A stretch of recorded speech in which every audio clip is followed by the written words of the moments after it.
Lesson in a friendship. Nandyan yung mga tao na kilala mo forever, who like to know you better in this way, na hindi kaya ng ibang tao kasi nakita nilang nagbago ka na at hinayaan ka nilang magbago pa ng gusto. Ito ay isang quote mula sa isang episode ng My So-Called Life. Isa sa maraming mga subtly profound quotes na katangian ng palabas. Ang isang ito ay partikular na tumutukoy sa isang aspeto ng isang tiyak na uri ng pagkakaibigan. Isang napaka-spesyal na uri ng pagkakaibigan na mayroon ako at minamahal. Hayaan niyo akong ibahagi ito sa inyo. Sa buong karanasan ko sa palabas, maraming character, concepts, at storylines mula sa My So-Called Life na nakakaantig sa akin. In portraying Rian, I was most deeply affected by the dynamic of her friendship with Angela. Pahirap ng pahirap para kay Angela ang pagiging kaibigan ni Rian. Nang hindi na niya kinaya, ay iniwan niya ito dahil sa ugaling meron ito. At di nagtagal, nagkaroon si Angela ng bagong kaibigan. This awesome new friend, yung totoong kaibigan, dahil dito, mas lumaki pa ang tiwala nila sa isa't isa. Pero ang nangyari sa akin ay kakaiba. Bilang Rian, hindi ko na kailangan pang lumayo para maramdaman ang frustration, ang disappointment na dulot ng ganitong sitwasyon dahil nakapunta na ako doon. Napagdaanan ko na ang mga pangyayari na sumilip sa isang pagkakaibigan na pinipilit sa ibang direksyon. Biglang nawala ang closeness at napalitan ng mga tanong at pagdududa. Ito ang puntong maraming relasyon ang dumarating kung saan kailangan gumawa ng desisyon upang manatili o magtiis, upang magpasya kung ano ang mahalaga nito. Nagkaroon ako ng matalik na kaibigan mula ikatlong baitang hanggang ikapitong baitang. Halos hindi kami mapaghiwalay sa mga taong iyon. Tapos ako biglang nagbago. Katapos lumaki ako kasama ang parehong grupo ng mga bata. Mula edad 5 hanggang edad 12, naabot ko ang junior high at isang bagong mundo ang bumungad sa akin. Tila naroon ang lahat, ang mga lalaki mula sa Little League, kung saan ako naglaro ng bola, mga kaibigan mula sa Pop Warner Football, mga kupunan na pinasaya ko, at ang aking kapatid na lalaki ay mahusay na naglaro bilang isang team ng mga tao mula sa workshop ng drama sa Tag-Init.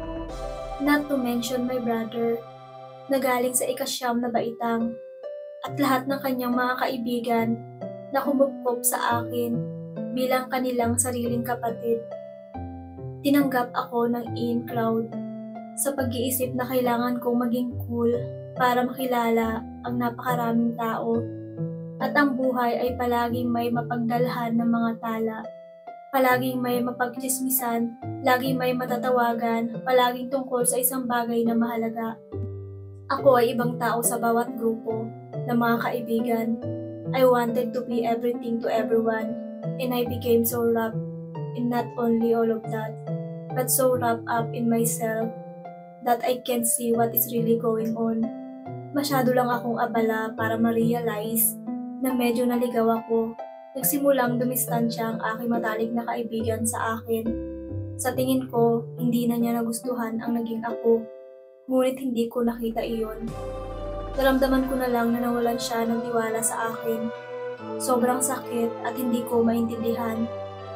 Para hindi makayanan ng mga ito, lalo ko bang inihagis ang sarili ko sa aking bagong buhay. Hindi nagtagal, bago pa ako nakagawa ng ilang pagkakamali.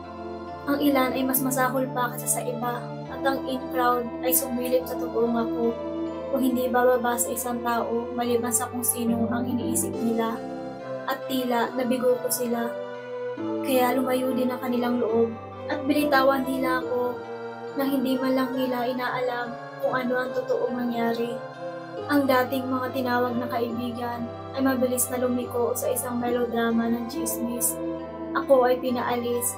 Naging bahagi ako ng sa karamihang ito hanggang sa nalaman nilang hindi talaga ako cool na naroroon. Dumating ang oras upang umatras at tumingin sa paligid. Ito ang isa sa pinakamahirap na pagkakataon sa buhay ko.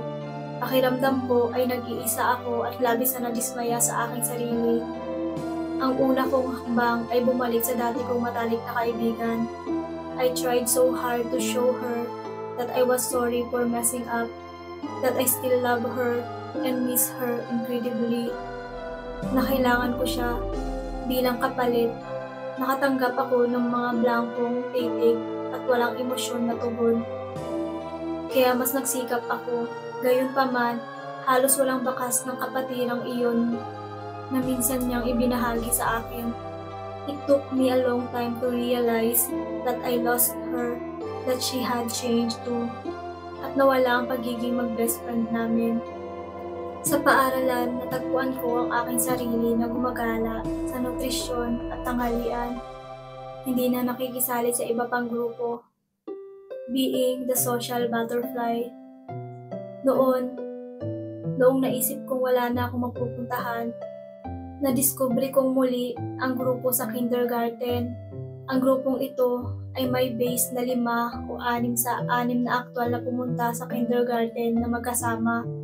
Kasama ang ilang mga karagdagan na tinanggap sa buong elementarya. Lumaki kami lahat sa isang komunidad.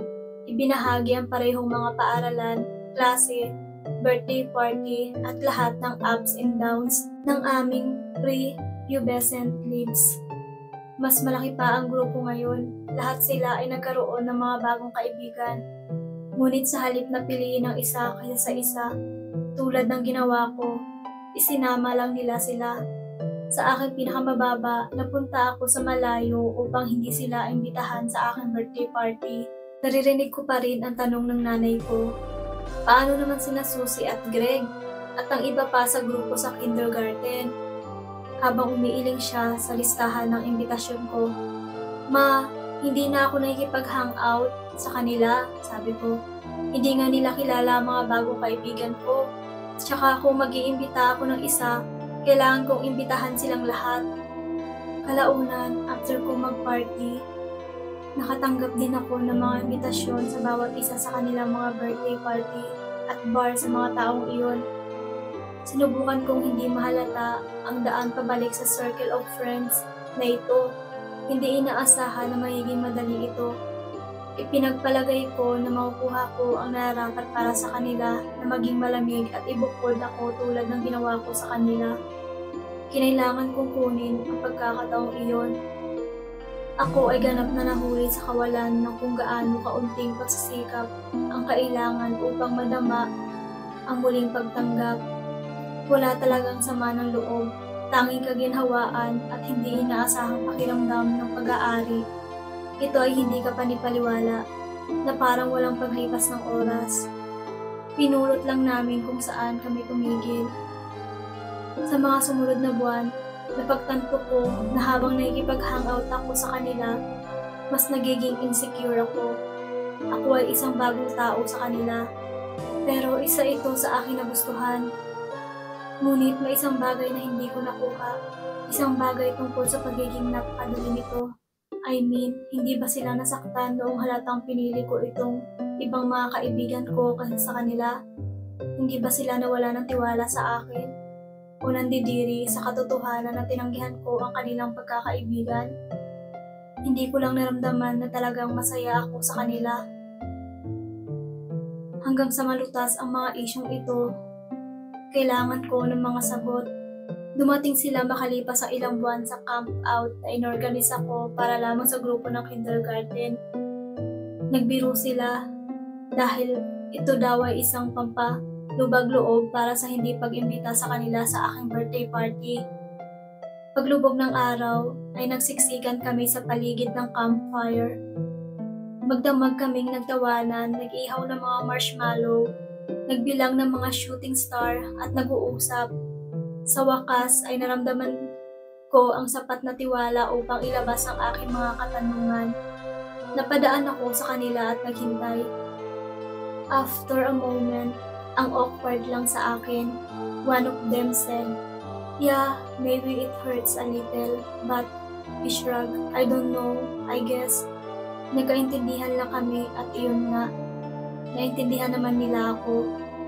Nakita nila akong nagbago, binigyan nila ako ng puwang, kalayaang magsinungaling, lumago at matuto para sa aking sariling pagkakamali. At sa sarili kong paraan, sa sarili kong oras, sa paglipas ng mga taon, lahat tayo ay nagkakaroon ng mga yugto, ang ating mga ups at down, at tinaasahan kong magpatuloy tayo dahil iyon ang paraan. Alam namin magiging constant na kami sa isa't isa. Simula ngayon, lahat tayo ay patuloy na lalago ng hiwalay, ng sama-sama, habang nagbibigay ng walang pasubaling pagmamahal, pag-unawa, at pagsuporta na tanging mga kaibigang tulad nito ang kayang gawin. There's the people you've known forever who like to know you better in this way na hindi kaya ng ibang tao kasi nakita nilang nagbago ka, hinayaan ka pa nilang magbago ng gusto. Maaaring hindi ko kailanman naunawaan ang tunay na laki ng tila simpleng konseptong ito nang hindi ko naranasan ang mga tiyak na taon na iyon. Mula sa grupo ng kindergarten, ang matalik na kaibigan at cool na karamihan, natutunan ko ang dalawang bagay. Ang uri ng mga kaibigan na gusto ko at ang uri ng kaibigan na gusto kong maging.